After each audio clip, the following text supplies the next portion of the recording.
Welcome to the Mindful Man Project, where we discuss issues, wins, losses, and learnings of men today. We leave no stone unturned, no avenue unexplored. For the time is now for men across the globe to take stock, to know who they are, to stand in their power, to guide those men coming behind us into the future. Creating a world that our children and our children's children will thrive and flourish, as we have done the work before them.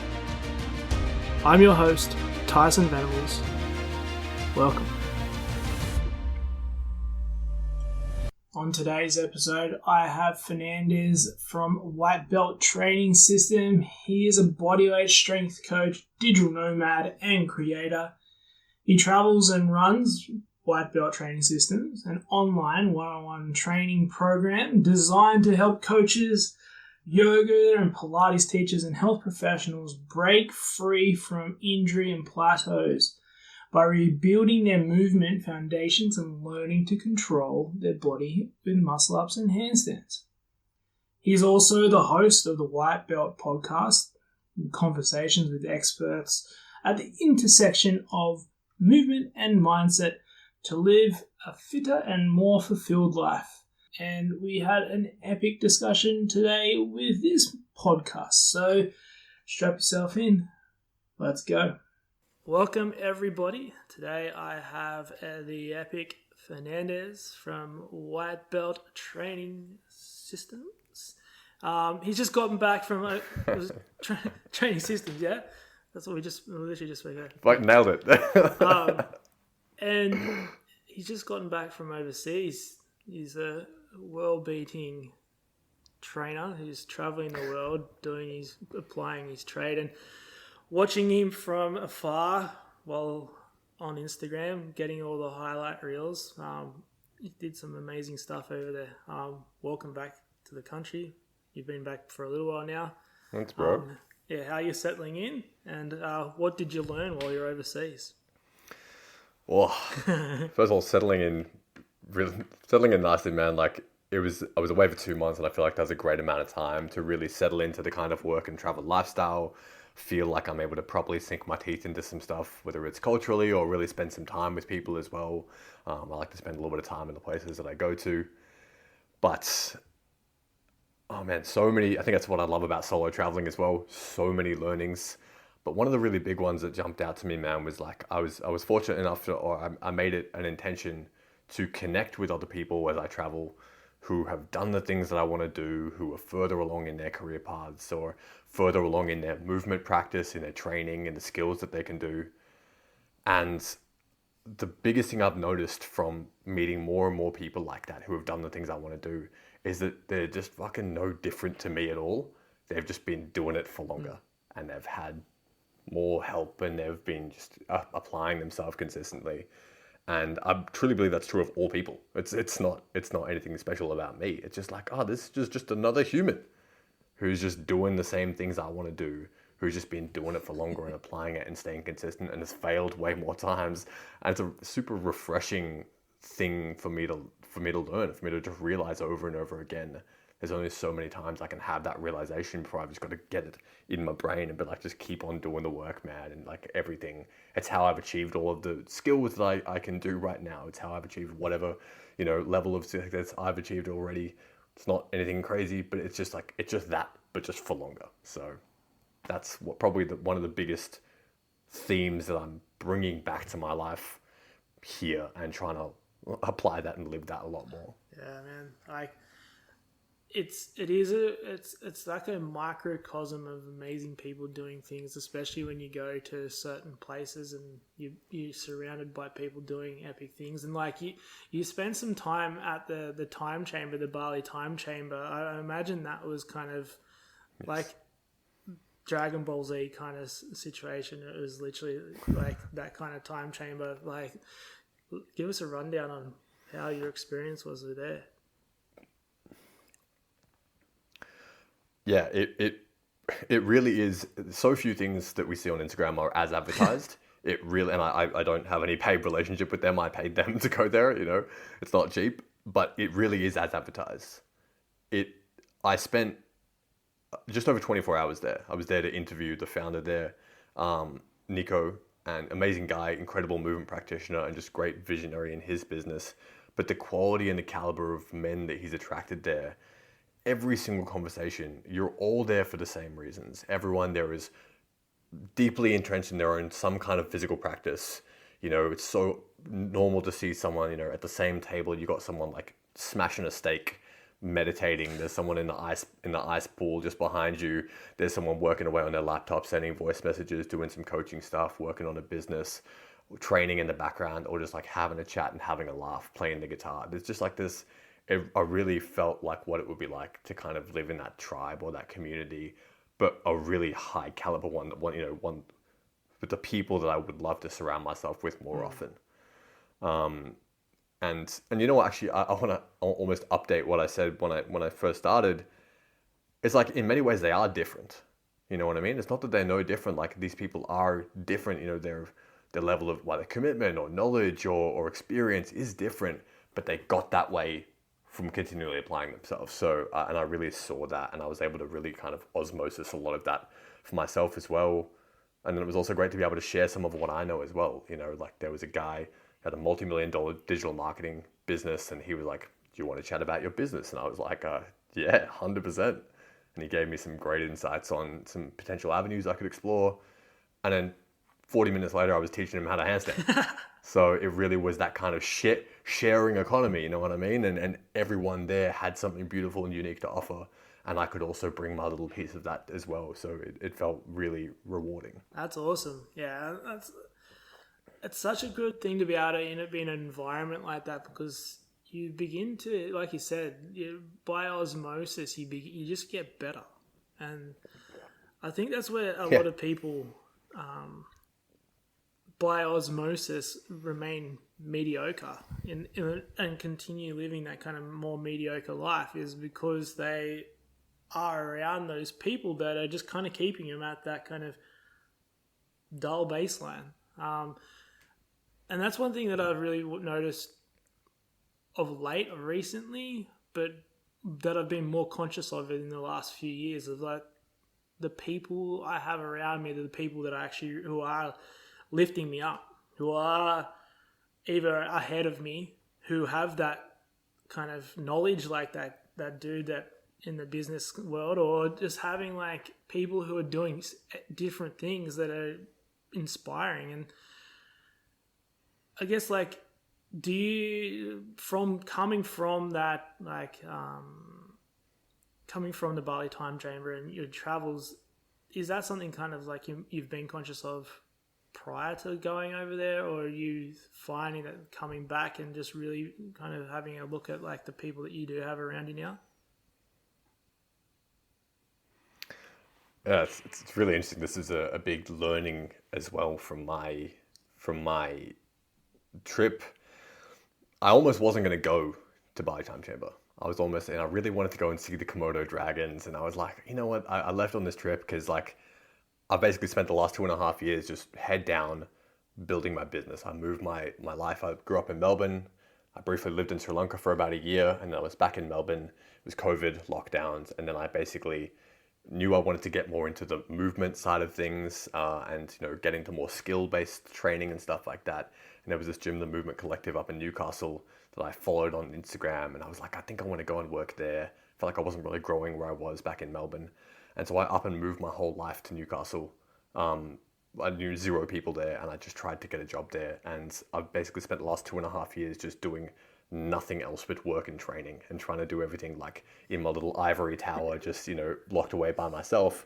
And man, like, I'm super grateful for that experience. I progressed a lot. I worked a lot on myself as well. Did a lot of deep kind of healing and spiritual work as well, and had to overcome a lot of internal barriers to start to, I guess, do the things that I'm doing now. But I wanted to leave on this trip to go and lean a bit more into adventure, and not to take things so seriously, and not to work so hard, and have a bit more variety in my life. And so I looked at Bali Time Chamber, and, you know, I'd already said to Nico I was going to go and interview him, but there was this part of myself that was like, back home I just work and train and eat steak. Why do I need to go and do that at some other place?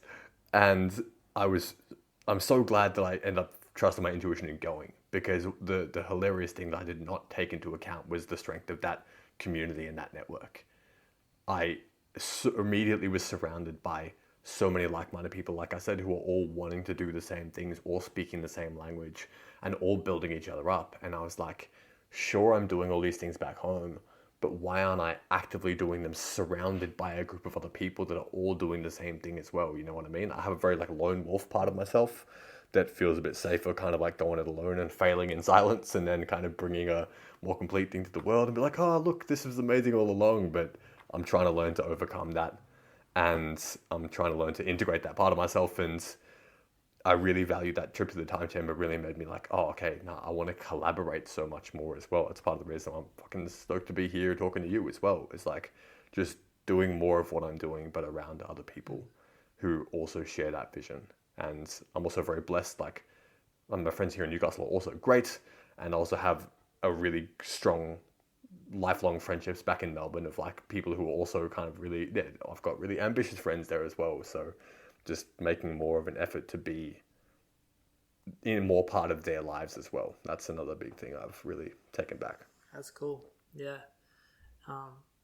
It's not, and we've kind of moved in the same circles. I'm pretty decent friends with Asher, your former, who you used to nice. work with, and yeah, him and I were discussing the other day when I popped up on your podcast. He's like, oh, you know Fernandez, and that's another dude that if you're ever up here, we should all come and hang out a bit, because Yes, 3 epic dudes just hanging out, and they're the type of connections that I'm valuing a lot more. I'm kind of like you. I had that kind of lone wolf kind of mentality for a little while, and then it wasn't until the beginning of this year I was like, I really need to network. I need to get more men around me and more people, just like a tribe of epic dudes. And like, obviously we met through Uncommon, and just even outside of that, it begins to, I feel, show you the people of value that you actually really want to be around. And it's funny, like I had my birthday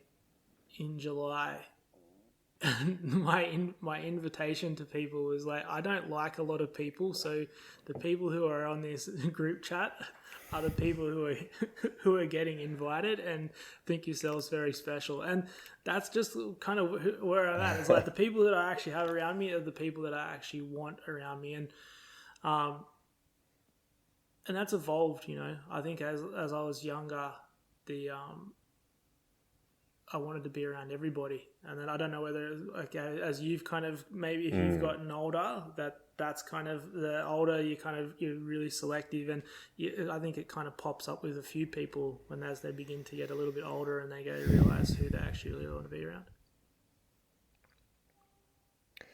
100%, man. I think part of it's an age thing. And I think also, I know you as well, and how much introspection that you do and how much time you spend working on yourself as well. And for me, I know that it's almost like the confidence to feel that I'm worthy of that kind of tribe as well. Only came from doing a lot of work around people pleasing. I had a huge relationship with like this huge people pleasing part of myself that would just fucking like sit like in the driver's seat of my life so often. And it's very, very difficult to attract the kind of people that you want around. Or for me, it was difficult to attract all of the kind of people that I wanted around me if I'm just always trying to get everyone to like me. And so it's taken a lot of work to become more, I guess, like grounded in myself and to integrate that part of myself, to not fucking go away or try and kill it or anything like that. It's like, to learn to develop, okay, I understand why that part of me is there. I understand in response to what things growing up that part of me was created. And so I can find a lot more understanding and compassion for that part of myself. But I no longer need to let that also sit on the throne or drive the car the whole time. And I can start to be like, okay, cool. So, who do I actually want to surround myself with in terms of a work capacity? Do I, had a lot of previous experiences where I'd like dive into some business with some person who I didn't know really well, because I almost wanted them to succeed for me and me just to be like along for the ride. And I had to learn a lot of really painful lessons before I really was willing to at least try to stand on my own 2 feet and do something myself. So, and again, I don't think those things can really happen until, well, for me, they could not happen until I'd started to integrate that people-pleasing part of myself and started to be like, all right, if it's not just about pleasing everybody else, what do I want? And that conversation could only start after that. Do you think that has affected the way that you train and select your clients, and also how that's evolved as well? Like, have you become more selective in who you work with? Absolutely, man. And I think also experience is also a part of that as well. I've known for a long time, just for anyone who doesn't know, I teach bodyweight strength skills, handstands, handstand push-ups, muscle ups, that kind of stuff. Learn to build a body that you can control with skill, but also developing a better relationship with your body through training as well. Not just training for aesthetics at all costs, but integrating a desire to look better in your body, but also how you train helps you perceive yourself and the rest of your life. That's what I do.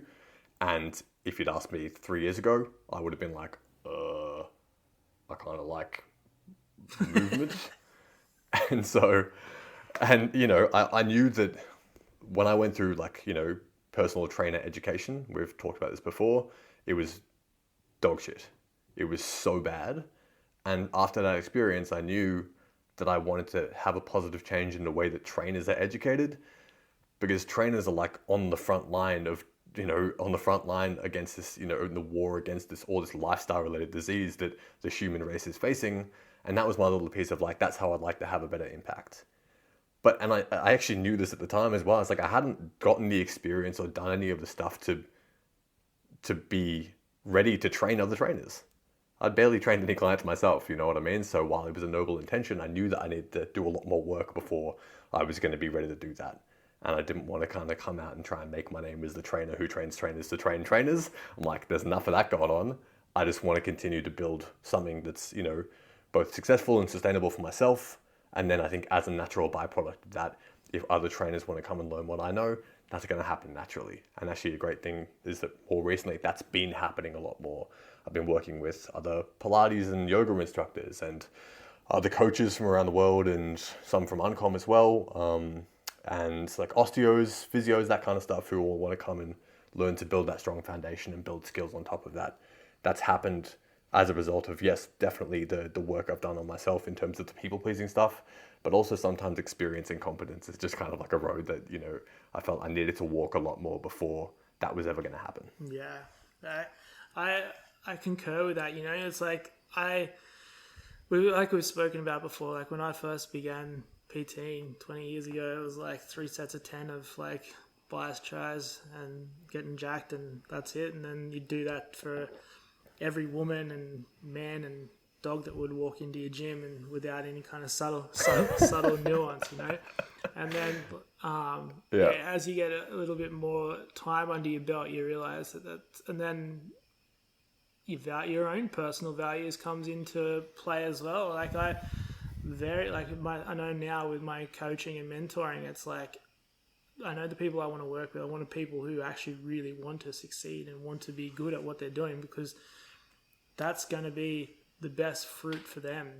I spent so much time just having the one session person, the 1 session per week person come in and do training, and wonder why they're not getting results. And you got to put the effort in to get the results out. And the same thing in business and life, love. It's like you got to put the reps in to get the result that you actually really want. And, well said. Yeah.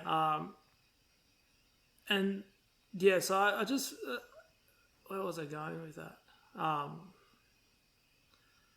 You touched on your business and your movement and stuff like that. And I've been watching the muscle up kind of program and stuff that you're rolling out. Is that like what your offer is now, that you're doing the muscle up bodyweight program, or you're still offering other stuff? But yeah, so my core offering is a one-to-one remote training program. and it works in like 13-week blocks. It's very, very systematic. I call my business Whytbelt Training Systems because I try and be very, very systematic in the things that I do.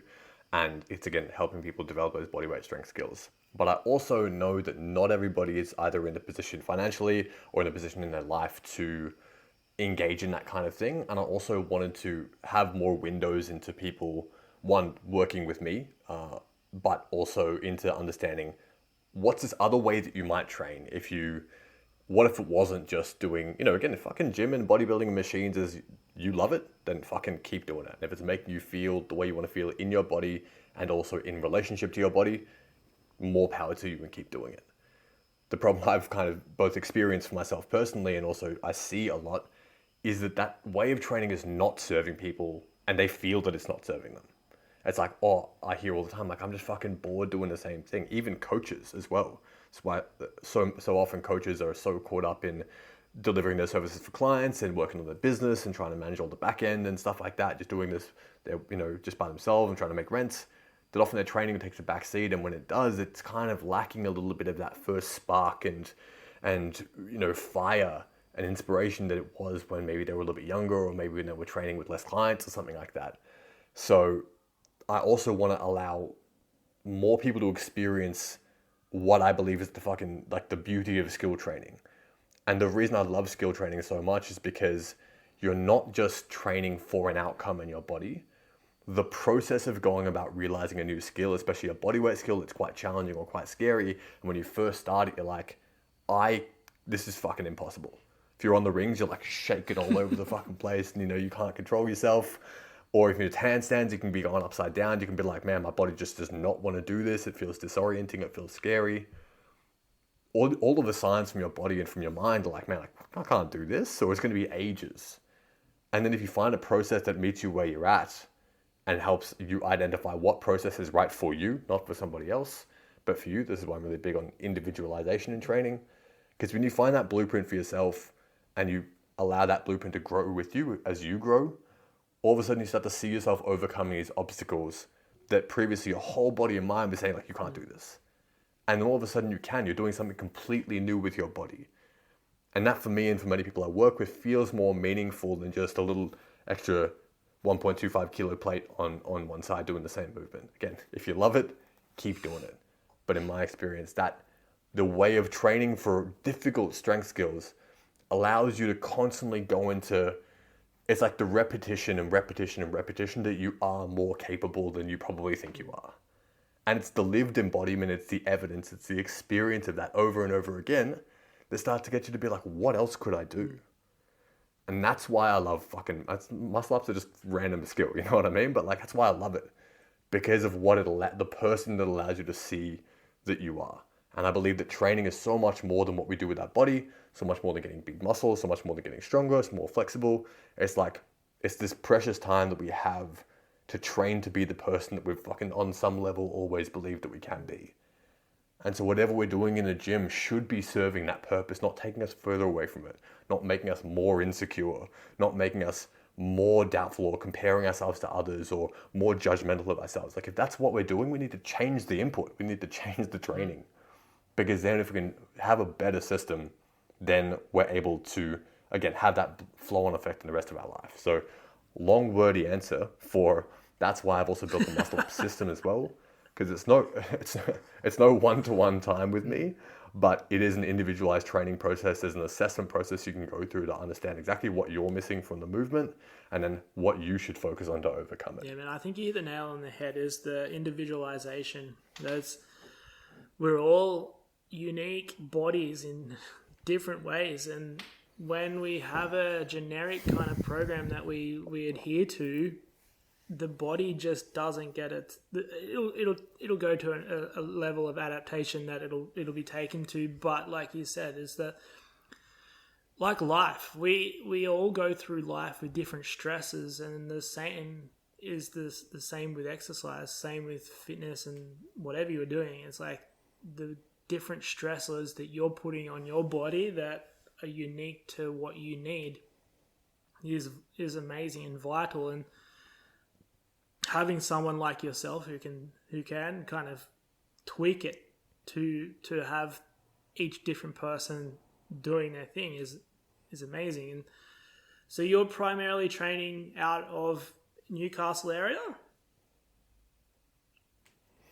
At the moment, man, for the last 2.5 years, I've been based in Newcastle.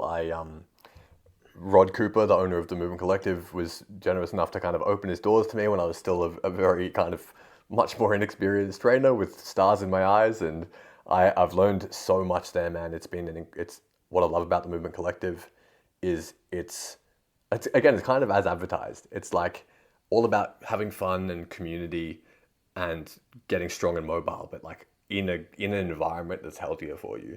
And it really is that, man. Like, I'm fucking talking absolute shit every single class I teach. We're like having fun, we're messing around. But also I get to see, like, I went away for 2 months and I came back and like so many people have like made huge strides in my training, and obviously I'm there every day, so I don't see the huge transformation as much. I'm kind of there for the step by step, but when I leave and come back, I'm like, holy shit, these people are doing, really getting stronger and more mobile and more confident in their body and having more fun.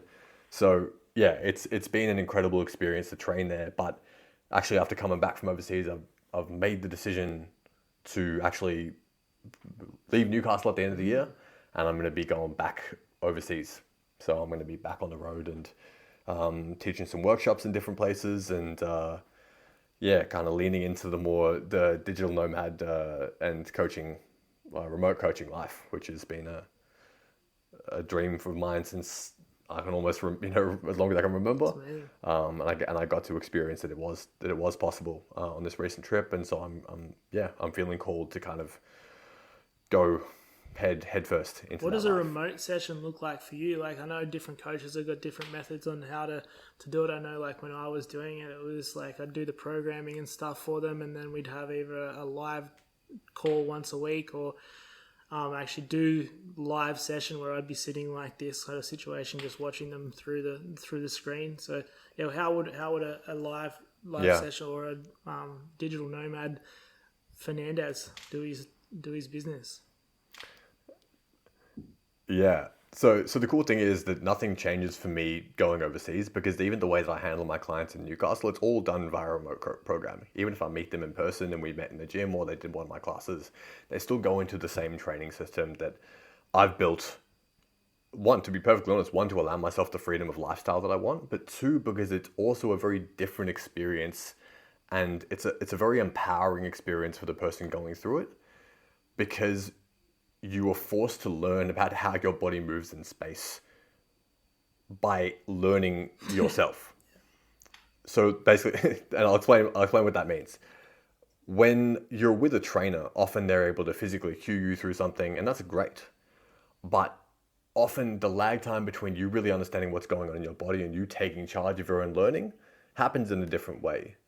So what I do is the only live session I do on my program, it's a 13-week process, and week 1 is the assessment week.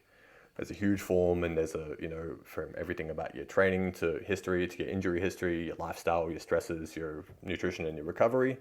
And there's also a biomechanical assessment where I go over and look at each joint of their body step by step to see how do your joints move. If you want to do a handstand, but I find that you can only put your shoulder up to here before your back bends, I know that we're going to need to do some specific work on your shoulders before you take that into the handstand stuff, or as you take that into the handstand stuff.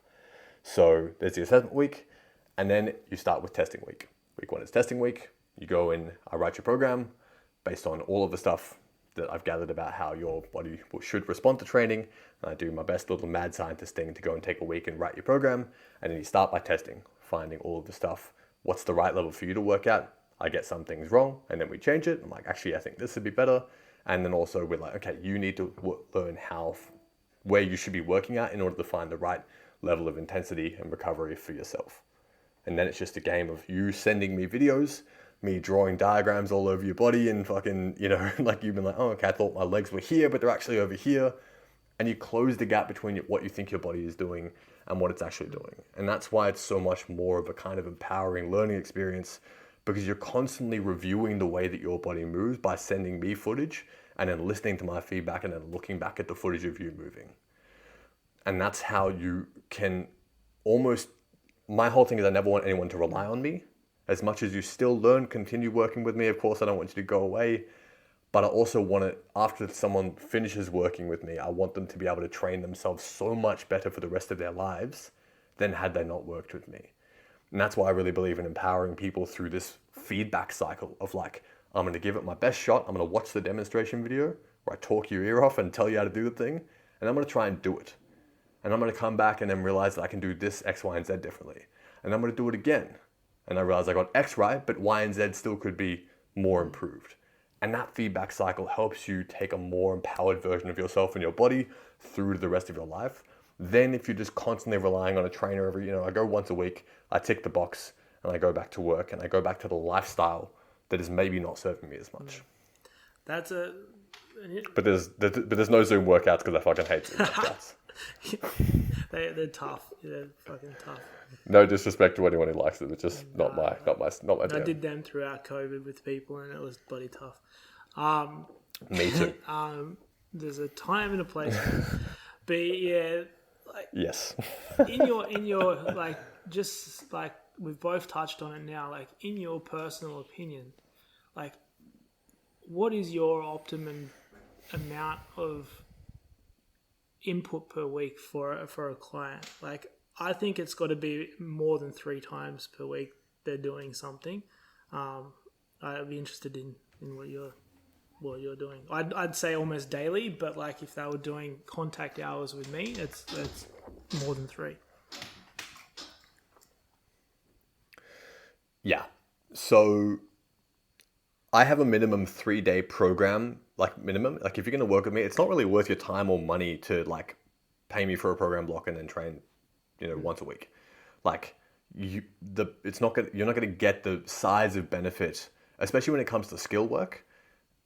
If it's low intensity, you generally need more frequency in order to make it a significant stimulus. And skill work, let's say for a handstand, is generally not super intense. You get the guys who from the bodybuilding background, the Dorian Yates school, with maybe some chemical assistance as well, that do one ridiculously challenging session per week, and that's it. And you also find people that are doing this in the movement space as well, but generally that only very trained athletes will respond well to that, because we know from research that, for example, a person with a lower training age or someone newer to training will not be able to recruit as much of their own muscle fiber as someone who's been training for 10 years. They also won't have understanding of the technique of how to do the things and be able to take themselves even as close to failure and do that safely. A beginner is much more likely to get injured taking themselves very, very close or even beyond failure because they don't have all of the structural integrity to support that kind of training. So the only person I would ever think that could train once a week and still make good progress has generally already got a very good experience in training and they can afford to simplify. I have a minimum of 3 days, but really, like I said, you can slice it any different way. The more intensive your sessions are, the higher level of intensity, the more time you'll need to recover from that stimulus. And the more days you train, also by definition, the less intense each one of those days can be, otherwise you're going to burn yourself out. So I'm all about trying to find, for the person in front of me, everyone's life is different. So imagine if I said 5 days a week and you've just had a kid, you know what I mean? And you're in a place where you'd love to keep your training up in some kind of way. You'd love to keep yourself moving forwards, but you've got so many things in your life fighting that. I'm like, fuck, Fernandez said 5 days a week is minimum, but I can't. It's not about that at all. It's about finding for the stage of life that you're in, whether that's a week, whether that's a month, whether that's a year, what is the optimal amount of training and way of training for you? What time do you have available? How do you like to train? What do you want to accomplish? And then all the different levers that we can pull in terms of frequency, intensity, volume. Those are the things that we can set up in a program to suit you, rather than trying to make your life conform to whatever arbitrary standard that some guys told you that you have to train. Because the reality is they're all just levers that we can pull. Yeah, well, that's a great answer. Yeah, I agree. And the big thing, like you touched on there, because I do have a fair few parents to listen. Is the parent one. It's like as a young buck as a young PT, I was like, you'd tell like a mum of 3 kids, you got to come 5 days a week, otherwise you're not going to see the results and blah blah blah blah. And without fully understanding, like this lady's got a lot of other shit that's going on to try and get her to come to the 5 days a week. Yes.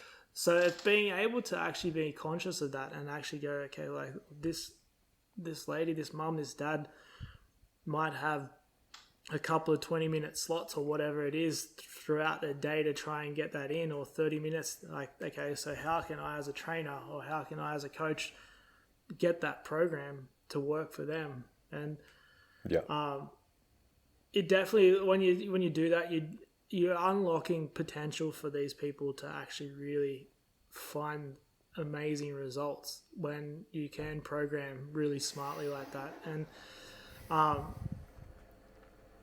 it also goes even deeper, I think, like even deeper than the physical attributes and the being able to do a muscle up or whatever it is. I feel like they begin to actually like spiritually kind of have that kind of shift as well, because I don't know whether you've seen that with people, like they go on a bit of almost like a cathartic spiritual journey when they begin to see more results.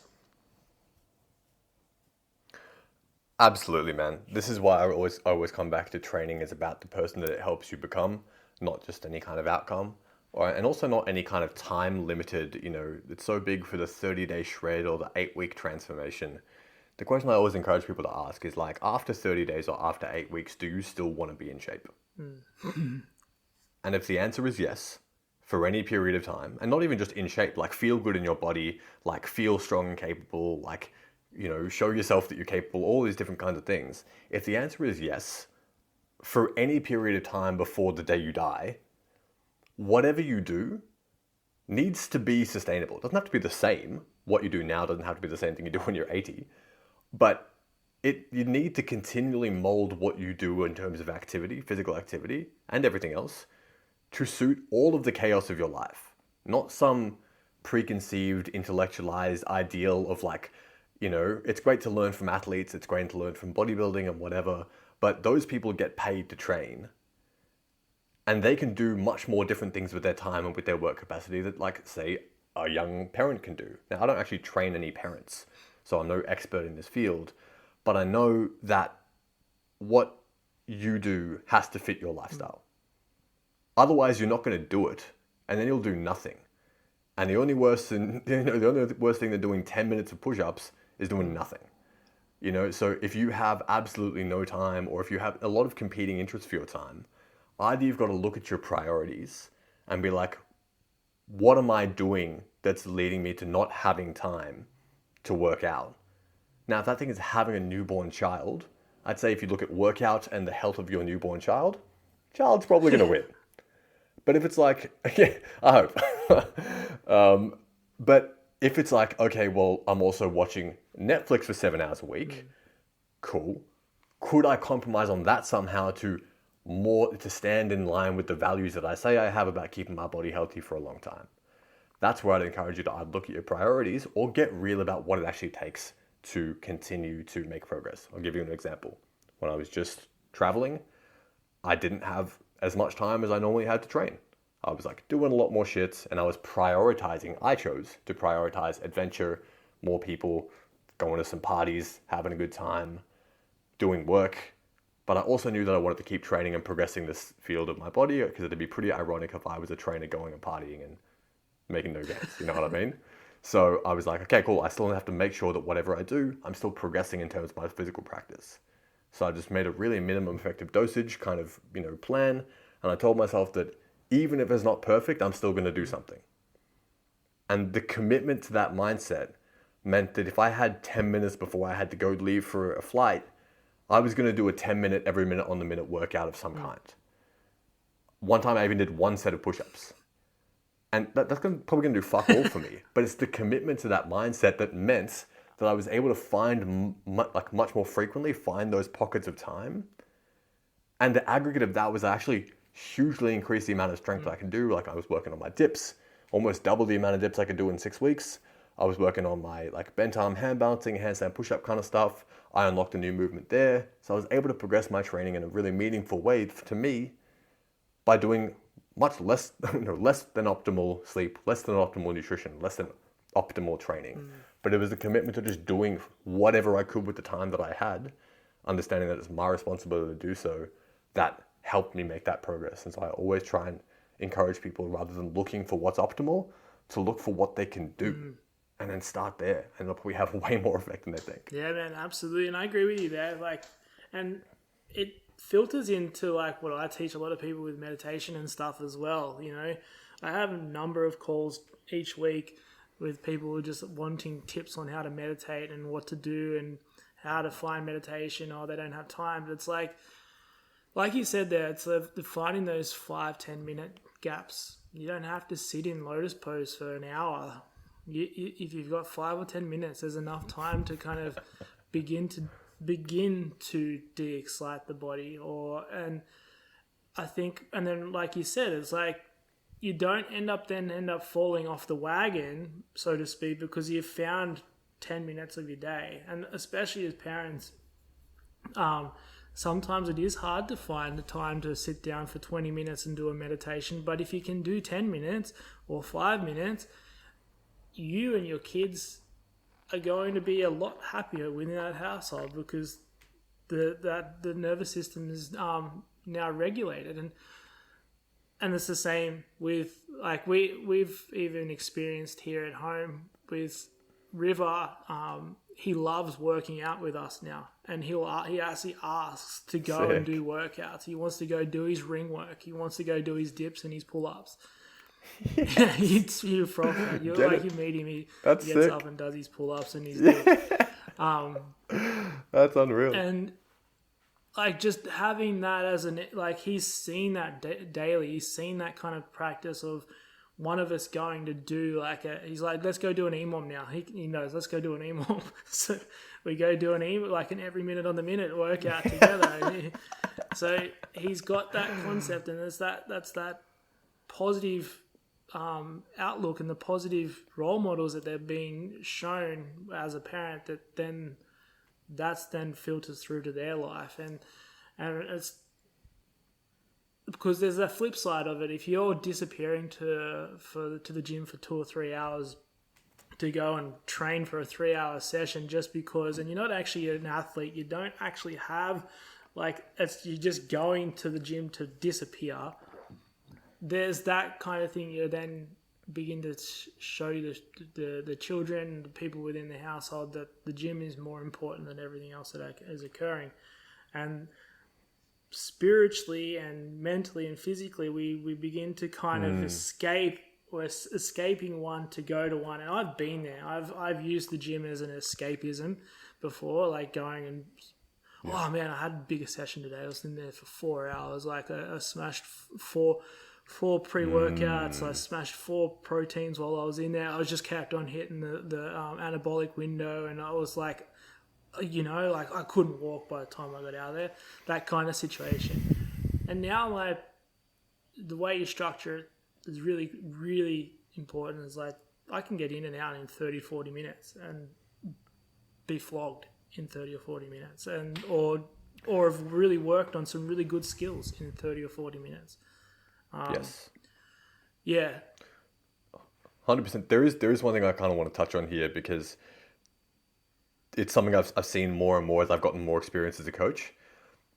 And it's almost like it's like you have to earn the right to train simplistically.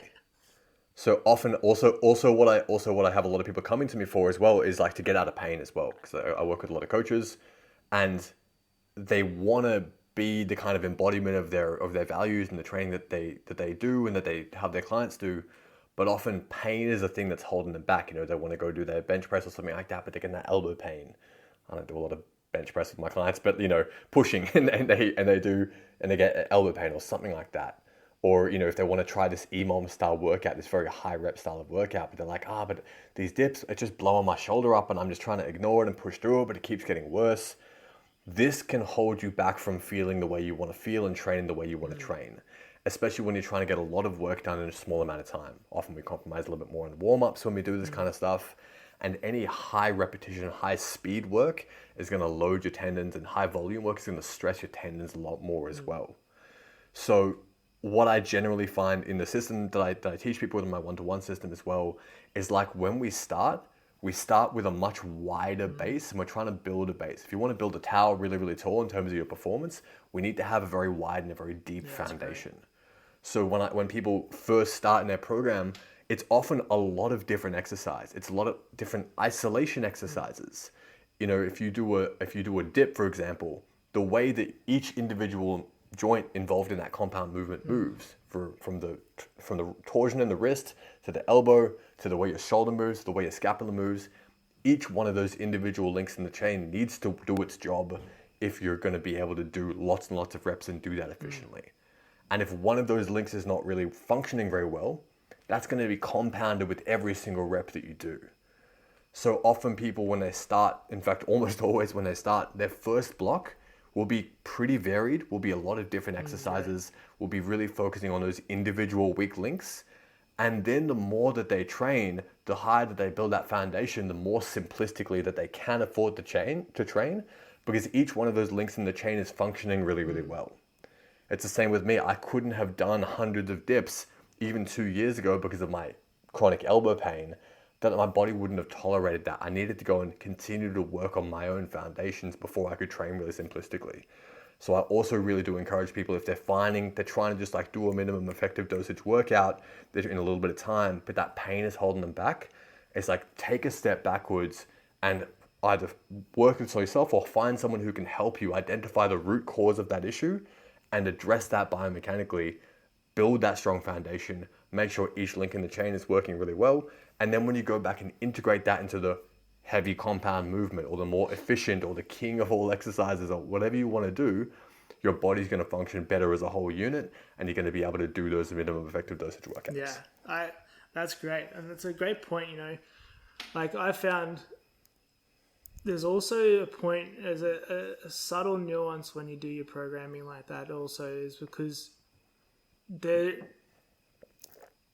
is a tendency that you can potentially go and bog people down with like all the corrective kind of exercises. So do you subtly, because then it becomes like a clinical kind of situation and someone who's coming there to try and get something, there's that subtle kind of nuanced play with like giving them everything that they need and then everything that they also want at the same time.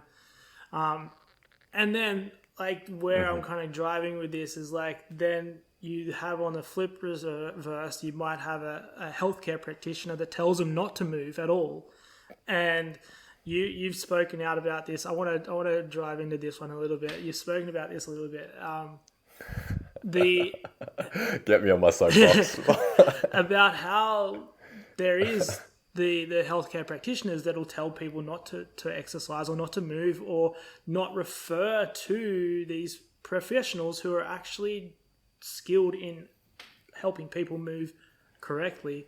So I'm interested in what your thoughts are. Yeah. Just, like to be fair on what the first bit, I think it was really, really valuable what you said there, because it can, the whole, corrective movement thing can get really fucking boring. And I definitely made a big mistake. This is something I'm still working on, making sure that first initial exposure is not completely overwhelming. Yeah, I was like this. Because often there is, it's a big it's a big learning curve, and it's something I'm really actively working on now because I've gone way too far the other direction before, and it can feel overwhelming for people. So I think that's also, I just wanted to speak to that, and it's really, really important. But for me, the most important thing is education around what it's really going to take. So often we're kind of just like sold bullshit on the front end. There'll be some bullshit, like 30 days to handstand and you can get it right too and just pay this money, and then you get there and then the results don't happen and the actual product is shit. But it was so cheap that you kind of like, fuck this guy, and I'm just going to, it's okay. That's the way that most things work. And so I feel like up front, we need to be I try to be very, very honest and be like, cool, based on what I can tell from where you're at, here's where you should start. Great. Here's what the process forward looks like. And here's how we can start with a little bit of the fun stuff. But here's more where the focus is going to be on that foundational thing. And then over time, we can change the slider a little bit more to the middle, where it's like more, a little bit of foundational stuff, a little bit of, a little bit more of that kind of play and exploration and skill development. And then over time, it can just be, just do the thing that you want to do and you just get good at that. So But when it comes to, if you are in pain and if you've had someone tell you, oh, okay, well, if you have elbow pain from the gym, then just stop doing it. Oh, okay, dips are causing you pain, don't do dips. The avoidance mentality is the most frustrating thing for me because it's also not how the body responds. Often a lack of movement or a lack of movement in a very particular way or a particular area is the origin of the problems that we experience. So thinking by moving less and atrophying those muscles more, pumping less blood flow and oxygen and nutrients through those tissues, the idea that that's going to make us better is just a really short-term game that I don't know if anyone really believes. It's just a bit of an easy thing. Like, people are so focused with trying to manage the symptom that they're just like, if we just completely don't ever do it, you just end up painting yourself into a biomechanical corner because you just do less and less and less stuff because more and more stuff hurts. And we all know the kind of like older people walking around really hunched over on walkers. No judgment to them. They're a product of the system that they had access to at the time. That's not where I think I want to be. That's not where anyone I work with wants to be. That's not the way forwards. And I also, I don't really malign the individual practitioners themselves who give these kind of advice because, again, they're a product of the system that trained them as well. And I think it's the systems of education that need to change, and the ways in which the people speak to each other and refer to each other need to evolve and need to adapt. And I think this is where anyone working in the industry, this is why I also want to work with coaches, because I want to encourage this kind of behavior more. I refer people all the time to one of my good mates, Chris Cameron. He's a physio here in Newcastle. Excellent physio, also into movement stuff, very capable practitioner in himself. And when someone can't move without pain at all, I refer them on, because they need some more intervention to be able to get them to the point where they can move, they have some pain-free range of motion, and then I can help them expand that pain-free range of motion. But that's outside of my wheelhouse. And if someone can't, you go. You keep going. I was just agreeing. Oh yeah, yeah. If then I've had people before, for example, weight loss is not my specialty at all. If you want to learn bodyweight skills, there's going to be a time at which the better your power to weight ratio, the less body fat you have, that's going to make you better at your bodyweight skills. But that's not my area of expertise. So if someone came to me and they were really, really overweight, I would say, hey man, probably you'll be best suited to going and working with some healthy weight loss specialist, not a fucking crash diet, fad diet dude, but someone who can healthily help you set up better eating patterns and more foundational movements that aren't going to require so much body weight. If you have a lot of body fat, you're very limited in what you can do with your own body weight, because the ratios are too off. So you'll be better with some more machine-based, foundational, strength-based training, getting that weight off, and then starting to do more of your body weight stuff. So that's when I'll also refer somebody on as well. And once you're able to do a little bit more with your own body weight, then you're in a better position to do the other stuff. There's enough people who are in desperate need of better guidance around their body that all of us can have plenty. Yeah. There are so many people that are suffering and struggling with so many different things that we don't need to be like, no, I don't want to refer anyone because that's my bottom line and stuff like that. The more that we're just like, hey, I know what I do and what I'm good at, and people will hopefully come to me for this. And I know what that guy's good at. And I know what that guy wants to do as well. And I know what I want to do and the kind of person I want to work with. The more we can just keep on doing that, the better quality of service everyone's going to receive. And just everyone can win. So yeah, it does piss me off, the whole like don't move thing. It's not true. It's never the way that you're actually going to, fix anything. I don't know anyone that was just like, I stopped moving forever and all my problems went away. And it's just like, I would love to have a chat to that person if you can find that person for me. But that's just, when we really think about what we need. They're 6 foot under. That's where they are. Yeah, 100%, dude. When all your when you stop moving, all your problems disappear is when you're in the ground. And I don't want that. I want to be moving and free and 50, 60-year-old just hanging from monkey bars and like chasing the kids around. And imagine the emotional counterpart to that. It's like, I had this problem with anger, so I just became an alcoholic to drown my feelings, and now I'm way better. It's like just the pure avoidance of something is never the way forward. It's like, unfortunately, it's more painful in the short term to go through something like that. But we've got to use I'm a big believer that pain is a compass. It's your body's, pain is the language that your body speaks when it's trying to tell you that what you're doing is not working. And yeah, exactly.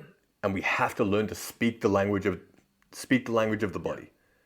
The mind speaks in different ways, the emotions speak in different ways, the pain in our joint speaks in different ways. And it's when people say listen to your body, no one tells you what that means. But those are the words that the body uses to speak, to tell us the kinds of things that we need to look at. And so much in society is set up from distracting ourselves from those messages that we lose the opportunity to develop that deeper relationship with our own mind, with our own emotions, and with our own body. So when we're experiencing pain, it's always an opportunity to learn more. It's always an opportunity to go deeper. Oh, absolutely. I couldn't have said it better. You know, it's like we are drummed into us from a young age that we don't listen to our intuition, and we don't listen to like Paul Chek talks about the pain teacher. And it's like the pain teacher's there to teach us something. And when we can actually listen to it and be taught by it, and not just be told or go and get told by somebody that's this and you got to pack up shop. But the pain teacher's there, like your sore shoulder's there and it's telling you something, but then your sore shoulder manifests into something else and something else and something else. It's like if you listen to that sore shoulder initially, that something else and something else doesn't occur. And then if you have someone who has that ability to actually, okay, well there's an inhibition in your scapula or in your lats that's causing your sore shoulder. Have you ever had a look at that? Oh no, release this, try this. Oh bang, sore shoulder's gone. Here you go. Let's continue on. And rather than just I've had a few people in my time where it's like they've been, and then we've helped them through that kind of more functional eyes-on approach, and people just look at and go, wow, this has been years of pain, or this has been years of discomfort that I haven't been able to move. And then all of a sudden, because my doctor or my therapist told me not to do it or to avoid this movement because this is the body will heal itself in its own way. And well, it will, but it needs some kind of something to help it. So, I when you put that post up, I was like, he said it. He said what I've said. He's on my soapbox. When you originally put your post up, I think maybe a day before that, I was standing pretty firmly on my soapbox about that exact thing. I was like, thank you. You're speaking to my soul, Fernandez. We're telepathically connected and ranting about pain. But we're getting pretty close to time here, man, and I want to be mindful of your time. Where can everybody reach you if they're obviously going to be traveling around? So now, how can they get a hold of you and be a part of your world? Awesome, man. Probably the place I'm most active about the kind of travel stuff that I'm doing and random little tips and updates is my Instagram. It's Fernandez, FERNANDEZ _Whytbelt, WHYTBELT. And that's kind of like the general high level stuff. But if you want to go deeper, I'm always releasing new free mini courses. I'm just coming out this weekend. I don't know when this episode will be out. Actually, by the time this will be out. I'm releasing a free mini course around overcoming the fear of falling in a handstand, something that holds people back when they're first starting. And there's a system that you can use to overcome that. And so I'm always giving out free resources, and the best place to go for that is my email list. Okay. So if you go to whytbelt.com, WHYTBELT.com, there's a huge library of articles there. There's going to be more mini courses coming out, and you can sign up for the email list to kind of know where all of the different free resources are. I'll just point you in the right direction for all of those. And I'll also write weekly emails on movement and mindset and the intersection between the two of those. I have a podcast as well. I do a lot of shit. I like talking. It's called the Whytbelt Podcast. So that's on Spotify and YouTube. Check out his podcast because I've been on it. There's a good episode with me on it. So, yes. It was great. Thanks, man. It's been such an enjoyable conversation, and we'll have to have you on again soon and dig deeper in something else. Thank you for joining. Always down for it, bro. This is really fun. Thanks, man. I hope you enjoyed the chat today there with Fernandez. He's such an awesome dude. I love sitting down and having chats with him. He's always a wealth of knowledge and just how he looks at the world. So if you liked anything that you heard on the show today, check out the show notes. Again, don't forget to rate and review the show. Share it with your friends if you think it might resonate with someone. And until next time, my friends, see you later.